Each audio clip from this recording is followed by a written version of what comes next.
Times today news కి స్వాగతం. ముందుగా ముఖ్యాంశాలు.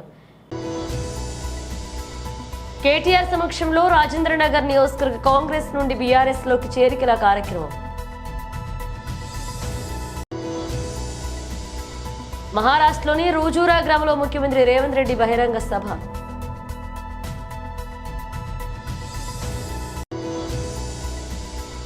కాంగ్రెస్ పార్టీ వర్క్ బోర్డ్ కి సుప్రీంకోర్టు కంటే ఎక్కువ హక్కులిచ్చింది, మన బతుకులు ముంచింది. నేడు మన యువత ప్రతి రంగంలోనూ రిస్క్ టేకర్గా ఎదురవుతున్నారు పీఎం నరేంద్ర మోదీ.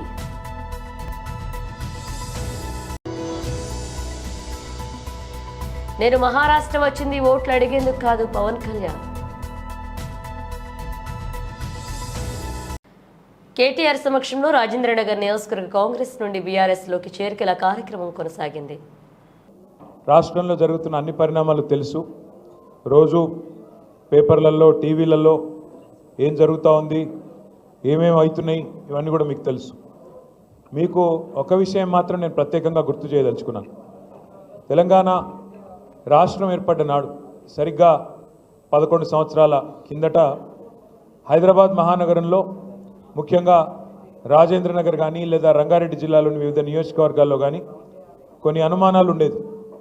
హైదరాబాద్కి పెట్టుబడులు వస్తాయి అనేది కాదు, ఉన్నాయే పోతాయంట, హైదరాబాద్ అభివృద్ధి కుంటుపడుతుందంట, హైదరాబాద్ బ్రాండ్ ఇమేజ్ దెబ్బతినిపోతుందంట, హైదరాబాద్లో హిందువులు ముస్లింల మధ్యన అనవసరపు గొడవలు అవుతాయంట అని చెప్పి చాలా రకాలుగా ఆనాడు ప్రచారాలు జరుగుతూ ఉండేది.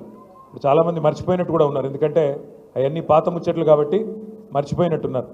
కానీ కేసీఆర్ గారి నాయకత్వంలో అభివృద్ధే మన కులంగా, సంక్షేమమే మన మతంగా ఈరోజు పేదవారిని పెద్దవారిని అందరినీ కూడా బ్రహ్మాండంగా కలుపుకొని సంక్షేమ కార్యక్రమాలు అభివృద్ధి కార్యక్రమాలు అందరికీ సమపాలనలో అందే విధంగా చాలా చక్కగా 10 ఏళ్ల పాటు కేసీఆర్ గారు రాష్ట్రాన్ని పరిపాలించినారు. కాబట్టే భారతదేశంలో ఎన్నో రంగాలలో తెలంగాణ ఒక రోల్ మోడల్గా, ఒక దిక్సూచిగా, ఒక ఆదర్శవంతమైన రాష్ట్రంగా, అది తలసరి ఆదాయంలో కావచ్చు, విద్యుత్ వినియోగంలో కావచ్చు, పరిశ్రమల ఆకర్షణలో కావచ్చు, వ్యవసాయ విస్తరణలో కావచ్చు, పేదవాళ్ళను ఆదుకునే సంక్షేమ కార్యక్రమాలు కావచ్చు, యాదాద్రి లాంటి గుడి కట్టే విషయంలో కావచ్చు, ఏ విషయంలో అయినా డాక్టర్ బాబాసాహెబ్ అంబేద్కర్ గారి ప్రపంచంలోనే అతిపెద్ద విగ్రహం పెట్టే విషయమే కావచ్చు, లేదా ఇంటింటికి నీళ్ళు ఇచ్చే విషయమే కావచ్చు, ఏ విషయంలోనైనా బ్రహ్మాండమైన అభివృద్ధిని, బ్రహ్మాండమైన సంక్షేమాన్ని 10 ఏళ్లలో కరోనా లాంటి మహమ్మారి తరుముకొచ్చినా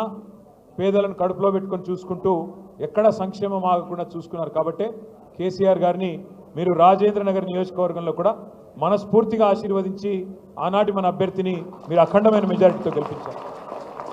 తమ్ముడు కార్తిక్ రెడ్డి గారు చెప్పినట్టు ఎమ్మెల్యేలు కొంతమంది పార్టీని వదిలిపెట్టి పోవచ్చు కాక, కానీ ఎమ్మెల్యే పోయినా అధికార లాలసతో పైరవీల కోసము పదవుల కోసము ఇంకో దానికోసం వారు పోయినా మేము మాత్రం ఉంటాము, పార్టీని వదిలిపెట్టము అని చెప్పి నిబద్ధతతో ఉన్న మా గులాబీ అన్నదమ్ములకి, మా ఆడబిడ్డలకు హృదయపూర్వకంగా శిరస్సు వంచి నేను ధన్యవాదాలు తెలియజేస్తాను. కష్టాలు అందరికీ వస్తాయి, కష్టాలు మనిషి అనేవాడికి అందరికీ వస్తాయి. గెలుపులు ఓటములు ఎదురు దెబ్బలు ఇవి కొత్త కాదు. 2001 ఏప్రిల్లో కేసీఆర్ గారు పార్టీ పెట్టినప్పుడు ఆనాడు ఆయన వెంబడ కేవలం పిడికెడు మంది ఉండే, కానీ 24 ఏళ్లలో ఈరోజు కేసీఆర్ గారు పెట్టిన పార్టీ ఇంతింతై వట్టుడింతై అన్నట్టు ఆనాడు పెట్టిన ఒక విత్తనం వాళ్ళ మహావృక్షమై వేలాది లక్షలాది మంది నాయకులను కార్యకర్తలను బ్రహ్మాండంగా గ్రామాన ప్రతి పట్టణంలో ప్రతి పల్లెలో అద్భుతంగా విజృంభించి భయంకరంగా ఇవాళ అన్ని చోట్ల కూడా విస్తరించింది. మహారాష్ట్రలోని రూజూరా గ్రామంలో ముఖ్యమంత్రి రేవంత్ రెడ్డి బహిరంగ సభ నిర్వహించారు. निजाम सरकार के जो हैदराबाद महाराष्ट्र ज्यादा से मराठी बोलने वालों को महाराष्ट्र में मिला दिए, जो कर्नाटका कन्नड़ी का बोलने वाले को हैदराबाद कर्नाटक में, कल्याण कर्नाटक में मिला दिए, जो ज्यादा से ज्यादा तेलुगु बोलने वाले को आंध्र प्रदेश में हैदराबाद तेलंगाना बनकर उसमें हमको भर्ती किए। मगर राज्यों में अलग अलग होगा। आप महाराष्ट्र राज्य में होगा, हम तेलंगाना राज्य में होगा, हमारे भाई लोग कर्नाटक राज्य में होगा, मगर हम सब लोग एक ही परिवार के हैं। हम सब लोग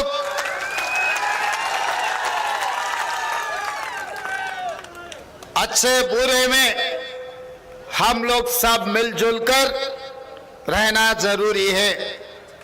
आपके बगल में सिरपुर, कागजनगर, आदिलाबाद, आसिफाबाद आपके अगल बगल में है। बहुत सारे यहाँ के नौजवान लड़कों को शादी करना है तो आसिफाबाद आना है, नहीं तो आदिलाबाद आना है। यहां से बहू को लेकर जाना है तो हम भी मेहमान बन के आपके ने आने का जरूरी है। राज्य अलग हुआ मगर रिश्ता तो अलग नहीं हुआ है, आज भी वो रिश्ता है। इसीलिए हमारे भाई बहनों से मिलने के लिए आने वाले विधानसभा चुनाव में सुभाष बाबू दोड़े जी को यहां से भारी मेजॉरिटी से जिताने के लिए आपके भाई बनकर, आपके रिश्तेदार बनकर मैं इधर आया हूं। मैं एक ही बात साफ कहना चाहता हूं, हम बचपन में स्कूल में किताबों में पढ़ते थे, ये महाराष्ट्र वीरों का धरती है। हम किताबों में पढ़ते थे, छत्रपति शिवाजी महाराज के बारे में हम पढ़ते थे।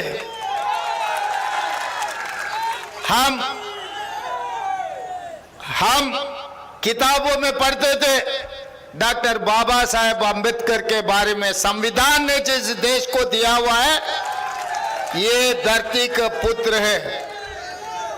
हम लोग पढ़ते थे फूले जी के बारे में। तो मैं ये बात साफ कहना चाहता हूं, हम इतिहास में किताबों में छत्रपति शिवाजी महाराज के बारे में, ज्योतिराव फूले जी के बारे में, डॉक्टर बाबा साहेब अम्बेडकर के बारे में हम किताबों में पढ़ते थे।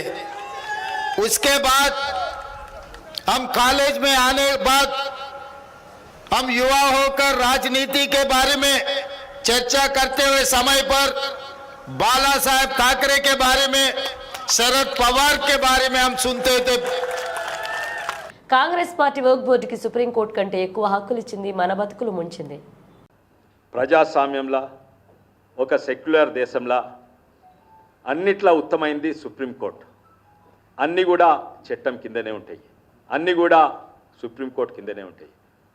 మంత్రులు ఉండొచ్చు, ముఖ్యమంత్రులు ఉండొచ్చు, ప్రధానమంత్రులు ఉండొచ్చు, ఏది కూడా సుప్రీంకోర్టు మాట వినవలసిందే. అది మన రాజ్యాంగంలో ఉన్నది. కొంతమంది నాయకులు గడ్డం పెంచుకొని ఆ రాజ్యాంగం పుస్తకం చూపెడతా ఉంటారు, కానీ అది ఆ పుస్తకం తీసి చూస్తే దాంట్లో ఏమీ వైట్ పేజెస్ ఉన్నాయి. ప్రజలను మోసం చేస్తుండ్రు లిటరలీ కూడా. దాంట్లో సుప్రీంకోర్టు కంటే మించి హక్కులు ఇచ్చింది మన కాంగ్రెస్ పార్టీ. 95 వక్ యాక్ట్ ద్వారా సుప్రీంకు అన్నిట్లా ఉత్తమైంది వక్ ట్రిబ్యునల్. దాన్ని ఎవరు కూడా ప్రశ్నించలేరు.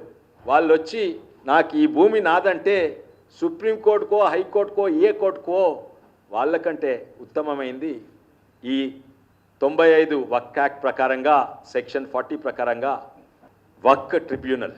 అందరికీ కళ్ళు తెరవాలి, ఏ పార్టీ అని ఉండరు, భారతీయులందరికీ కళ్ళు తెరవాలి. ఇంత ఘోరమైన చట్టం తీసుకొచ్చింది. అది రాజ్యాంగం వ్యతిరేకంగా, ఒక సెక్యులర్ స్ఫూర్తికి వ్యతిరేకంగా తీసుకొచ్చింది అది కాంగ్రెస్ పార్టీ. ఈరోజు ఏమైందంటే ఇక్కడ ఎంతోమంది ఉన్నారు బాధితులు. మా చేవెళ్ళ పార్లమెంట్ మీద ఇప్పుడు కూడా చనిపోయి 300 ఏళ్ళైంది. మన చేవెళ్ళ పార్లమెంట్ మీద ఇప్పుడు కూడా ఔరంగజేబ్ దాడి చేస్తుండు. ఈ రోజు కూడా మా చేవెళ్ళ పార్లమెంట్ భూములు ఆక్రమిస్తుండ్రు. దేని ద్వారా? కాంగ్రెస్ 1995 వక్ఫ్ యాక్ట్ ద్వారా. అది అడ్డం పెట్టుకొని ఔరంగజేబ్, చచ్చిపోయిన ఔరంగజేబ్ ఇప్పుడు కూడా ఆక్రమణ చేస్తుండ్రు. ఈ కేసు ఏంటంటే గుట్టల బేగంపేటలో 90 ఎకరాలు, అది 1988 నుంచి ఈ కేసు నడుస్తుంది. ఈ కాంగ్రెస్ 95 వక్ఫ్ యాక్ట్ పక్కకు పెట్టుకొని ముంగట పెట్టుకొని వీళ్ళ మీద దాడి. వాళ్ళు కోర్టుకు పోయినరు, హైకోర్టుకు పోయినరు, గెలిచినరు, సుప్రీంకోర్టుకు పోయినరు, గెలిచినరు. ఆ సుప్రీంకోర్టు కూడా ఇది తప్పు, ఏది ఔరంగజేబు ఇచ్చిన గిఫ్ట్ అంటే నోటి మాటతో గిఫ్ట్ ఇచ్చిండు. వీళ్ళేమో ఇంతమంది డాక్యుమెంట్లు పెట్టుకున్నారు, పట్టా, పాస్బుక్, పహానీలు, సేల్ డీడ్లు అన్నీ పెట్టుకున్నారు. అదంతా ఒక్కెత్తైతే ఔరంగజేబ్ నోటి మాట 300 ఏళ్ళ కింద ఇచ్చిన నోటి మాట దీనికంటే ఎక్కువ విలువ. సుప్రీంకోర్టు కొట్టేసింది. కానీ ఏ గ్రౌండ్స్ మీద కొట్టేసింది? 95 వక్ఫ్ యాక్ట్ తప్పు అని కొట్టేయలేదు. ఏంటంటే మీరు నోటీస్ ఇచ్చిన ప్రకారము తప్పు, మళ్ళా నోటీస్ ఇవ్వండి. అయితే వక్ఫ్ వీళ్ళకి మళ్ళా నోటీస్ ఇచ్చి మళ్ళా దాన్ని స్టే ఆర్డర్ క్లెయిమ్ చేస్తున్నారు. అంటే ఇది సవరణ చేయకుంటే ఇష్టం ఉన్నట్టు 400 ఏళ్ళ కింద ఈయన నోటి మాటతోటి నాకు ఇచ్చిండు వక్ఫ్ భూమి, ఈ భూమి నాదంటే ఎవ్వరు కూడా అడ్డం రాలేదు. ఎవ్వరు కూడా భారతదేశం ప్రజలను రక్షించలేరు. రైతు ఉండొచ్చు, లేకుంటే మీ సొంత ఇల్లు ఉండొచ్చు, లేకుంటే గుడి ఉండొచ్చు, లేకుంటే ఇంకేదా చర్చ్ ఉండొచ్చు, లేకుంటే ఏదన్నా ఉండొచ్చు. కానీ దానికంటే ఎక్కువ క్రూరమైన హాస్యం. అది నవ్వాలనా? డెమోక్రసీ అంటే ఏంది, కాన్స్టిట్యూషన్ ఏంది, ఇవన్నీ కూడా పక్కకు పెట్టి అన్నిట్లా ఎక్కువ అధికారం ఇచ్చింది కాంగ్రెస్ పార్టీ. ఇది వక్ఫ్ యాక్ట్ ప్రకారంగా. నేడు మన యువత ప్రతి రంగంలోనూ రిస్క్ టేకర్గా ఎదురుతున్నారు అని పీఎం మోదీ అన్నారు. आज के विकसित देशों तक एक चीज हमेशा से कॉमन रही है. ये कॉमन चीज है रिस्क टेकिंग का कल्चर.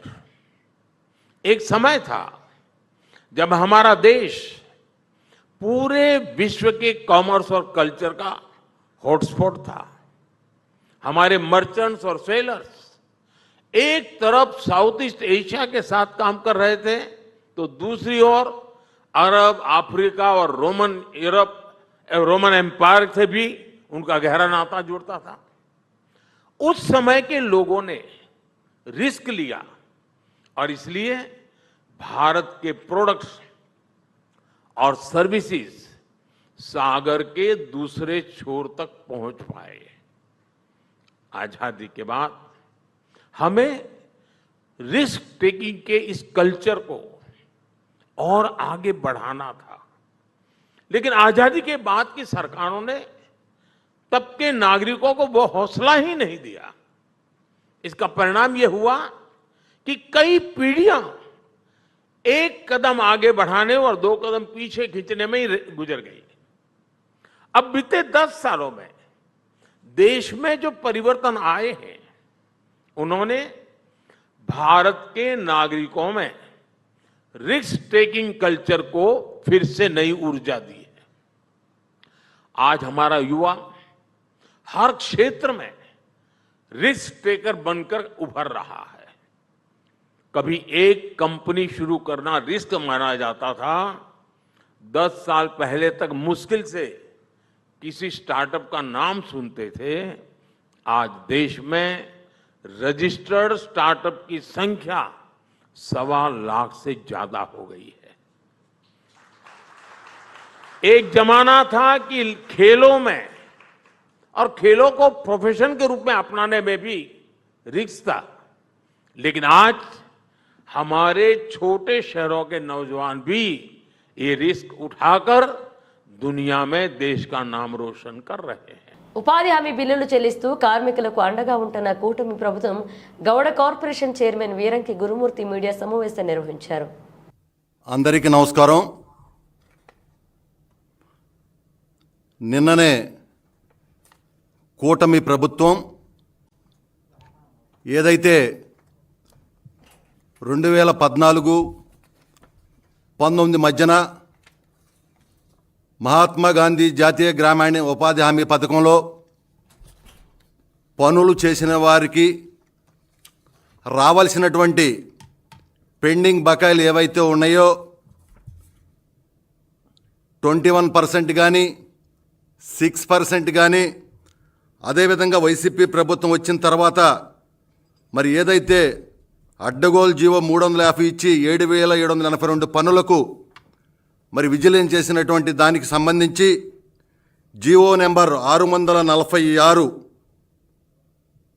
దీని ద్వారా నిన్న రాష్ట్ర ప్రభుత్వం 331 కోట్లు కేటాయించడం జరిగింది. ఈ సందర్భంగా గౌరవ రాష్ట్ర ముఖ్యమంత్రి వర్యులు శ్రీ నారా చంద్రబాబు నాయుడు గారికి, అదేవిధంగా పంచాయతీరాజ్ శాఖ మాత్యులు శ్రీ డిప్యూటీ సీఎం గారైనటువంటి కొణిదెల పవన్ కళ్యాణ్ గారికి, మా యువ నాయకులు విద్యాశాఖ మంత్రివర్యులు నారా లోకేష్ గారికి, అదేవిధంగా అధికారులకు కూడా హృదయపూర్వకమైనటువంటి ధన్యవాదాలని ఈ రోజున మరి ఏదైతే నరేగా ఫిర్యాదుల విభాగం తరపున ఈ రాష్ట్రంలో పనులు చేసినటువంటి వారి తరపున హృదయపూర్వకమైనటువంటి ధన్యవాదాలు తెలియజేస్తూ ఉన్నాం. మీకు తెలుసా, ఆనాడు 2014-19 మధ్యన చాలా పెద్ద ఎత్తున ఎంజీఎన్ఆర్జీఎస్లో పనులు చేస్తే ఆ తరువాత వచ్చినటువంటి వైసీపీ ప్రభుత్వం ఆనాడు కేంద్రం 2,500 కోట్ల రూపాయలు పంపితే ఎన్నికలు కూడా రావటం వల్ల ఆ నిధులు ఆగిపోతే ఆనాడు మరి ప్రతిపక్ష నేతగా ఉండి ముఖ్యమంత్రి అయిన జగన్మోహన్ రెడ్డి ఆనాడు గాంధీజీ గలగన్న గ్రామ స్వరాజ్యం కోసం కొంతమంది సర్పంచులు కావచ్చు, ఎంపీటీసీలు కావచ్చు, చిన్న చిన్న కాంట్రాక్టర్లు కావచ్చు, అదేవిధంగా గ్రామ అభివృద్ధి కమిటీలు కావచ్చు, చాలా పెద్ద ఎత్తున సిమెంట్ రోడ్లు కానీ, సంపత్ తయారీ కేంద్రాలు కానీ, అంగన్వాడీ బిల్డింగులు కానీ, నీటి సంరక్షణ పనులు కానీ చాలా పెద్ద ఎత్తున చేస్తే ఆ డబ్బులు వస్తే ఆ డబ్బుల్ని ఆనాటి ప్రభుత్వంలో జరిగినాయి అని చెప్పి ఆ నిధుల్ని దారి మళ్లించడం జరిగింది. ఆ నిధులను ఆ రోజున నవరత్నాలకు మళ్ళీ ఇచ్చారు. పనులు చేసినటువంటి వారు 5 సంవత్సరాలుగా ₹1 ఇవ్వకపోవటం వల్ల ఆనాడు దాదాపుగా 50 మంది కుటుంబాలు ఆత్మహత్యలు చేసుకునేది నేను తెలియజేస్తా ఉన్నా. సూర్య కథానాయకుడిగా శివ దర్శకత్వంలో రూపొందిన కంగువ ఈ వారం థియేటర్లకు వచ్చింది. భారీ బడ్జెట్తో, భారీ తారాగణంతో ఈ సినిమాను నిర్మించారు. ఇక సూర్య ద్విపాత్రాభినయం చేసిన ఈ సినిమాలో కథానాయికగా దిశా పటాని మెరిసింది. కోలీవుడ్లో భారీ అంచనాల మధ్య విడుదలైన ఈ సినిమా ఆ అంచనాలను అందుకోవడంలో పూర్తిగా విఫలమైంది. కంగువాలో సూర్య లుక్ అందరిలో ఆసక్తి పెరగడానికి కారణమైంది. అయితే సూర్య మోడర్న్ లుక్తో కూడిన పాత్రతో కథ మొదలు కావడం, ఆ పాత్ర ఇంట్రక్షన్ ఆడియన్స్కి కనెక్ట్ కాలేదు. ఇక ఈ సినిమాలో ఆటవిక తెగల మధ్య పోరాటం, విదేశీయుల ఆశ పెంచిన బంగారు నాణేల కారణంగా మొదలవుతుంది. కొన్ని వందల ఏళ్ల క్రితం బంగారు నాణేలపై అసలు అవగాహన లేని ఆటవికులు వాటి కోసం ఆశపడే అవకాశమే ఉండకపోవచ్చు. కంగువ తన జాతి కోసం పోరాడడం సరైంది కాదు అని కనిపిస్తుంది. కానీ కంగువకు తల్లికి మాట ఇచ్చానని చెప్పి ఆమె కొడుకు కోసం తన గూడెంను కూడా వదిలేసి ఆ పిల్లాడి వెంట చీకటి కోనకి వెళ్లడంతో కథ పక్కదారి పడుతుంది.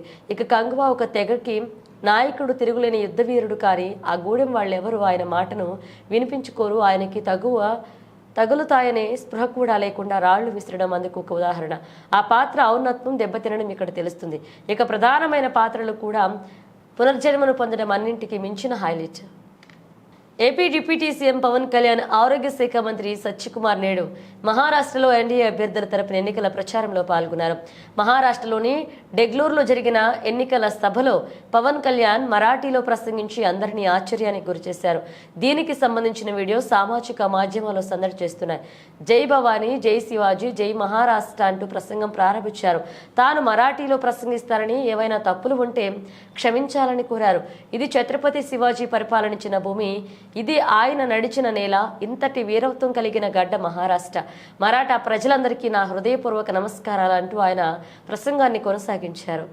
నేను కేవలం ఓట్లు వేయమని అడగడానికి రాలేదు.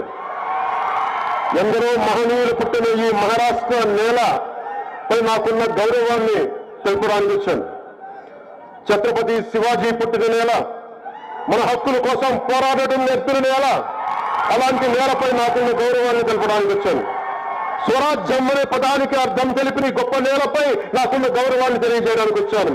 బాబాసాహెబ్ అంబేద్కర్ కు కర్మభూమిగా నిలిచిన ఈ గొప్ప నేలపై నాకున్న గౌరవాన్ని తెలపడానికి వచ్చాను. రాజ్మాత జిజాబాయి నేర్పిన విలువలతో నిండిన ఈ గొప్ప నేలకు మనస్ఫూర్తిగా నమస్కరించడానికి వచ్చాను.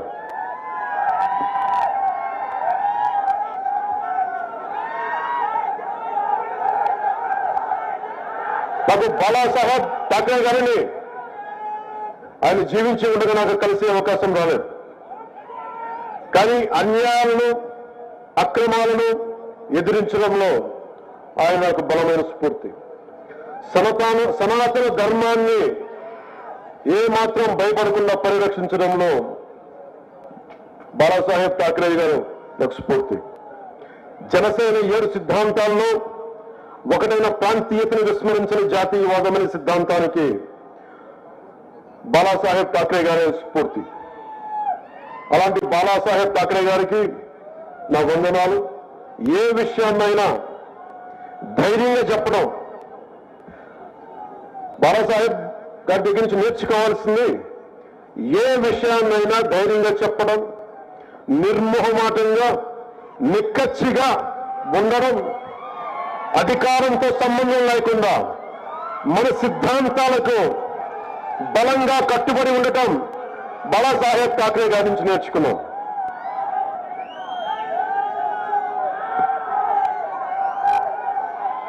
मैं पिछले दशक में जब मुड़कर देखता हूं तो मुझे दिखाई देता है आर्टिकल 370 के बाद का कश्मीर, राम मंदिर से शोभायमान अयोध्या, विश्व पटल पर चमकता हमारा तिरंगा, भारत के हर कोने को जोड़ते हाईवेज, हर गांव में पहुंची सड़क, एनडीए सरकार के 25 करोड़ भारतीयों को गरीबी से उबारा है। एनडीए सरकार ने इन 10 वर्षों में 4 करोड़ किसानों को फसल बीमा योजना का लाभ दिया. రన్వేపై పెరిగిన గడ్డిని కోసేందుకు వచ్చిన ట్రాక్టర్ మొరాయించింది. దీంతో ఆ విమానాశ్రయంలో దిగాల్సిన విమానం దాదాపు 40 నిమిషాల పాటు గాల్లోనే చక్కర్లు కొట్టింది. పాట్నాలోని జయప్రకాష్ నారాయణ ఎయిర్పోర్ట్లో జరిగింది ఈ ఘటన. పాట్నా అంతర్జాతీయ విమానాశ్రయంలో రన్వేకు దగ్గరలో గడ్డి కోసేందుకు తెప్పించిన ట్రాక్టర్ కాస్త బురదలో దిగబడింది. ఎటూ కదలకుండా మధ్యలోనే ఆగిపోయింది. దానిని బయటకు తెచ్చేందుకు విమానాశ్రయ సిబ్బంది నానా ప్రయత్నాలు చేశారు. అదే సమయంలో కోల్కతా నుంచి పాట్నాకు ఇండిగో విమానం చేరుకుంది. అయితే రన్వేకు సమీపంలో ట్రాక్టర్ ఉండడంతో కిందకు దిగే పరిస్థితి లేకపోయింది. దీంతో అధికారుల అనుమతి కోసం ఎదురు చూస్తూ పైలట్ ఆ విమానాన్ని ఎయిర్పోర్ట్ మీదుగా అటు ఇటు తిప్పుతూ ఉండిపోయాడు. దాదాపు 40 నిమిషాల పాటు తర్వాత ట్రాక్టర్ను అధికారులు బయటకు తీయడంతో విమానం క్షేమంగా ల్యాండ్ అయింది. విమానం గాల్లో చక్కర్లు కొడుతున్న సమయంలో ఆందోళనకు గురయ్యారు ప్రయాణికులు. రన్వేపై విమానం సేఫ్ గా ల్యాండ్ అవడంతో ఊపిరి పీల్చుకున్నారు. బులెటిన్ ముగించే ముందు హెడ్లైన్స్ మరోసారి. కేటీఆర్ సమక్షంలో రాజేంద్రనగర్ నియోజకవర్గ కాంగ్రెస్ నుండి బీఆర్ఎస్ లోకి చేరికల కార్యక్రమం. మహారాష్ట్రలోని రూజూరా గ్రామంలో ముఖ్యమంత్రి రేవంత్ రెడ్డి బహిరంగ సభ.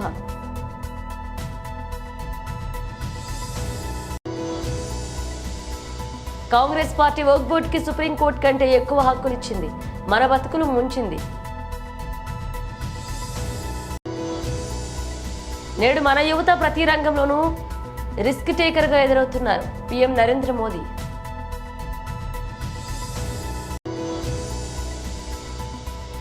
నేను మహారాష్ట్ర వచ్చింది ఓట్లు అడిగేందుకు కాదు పవన్ కళ్యాణ్. ఇవి బులెటిన్ అప్డేట్స్. మరో అప్డేట్స్తో మళ్ళీ కలుద్దాం.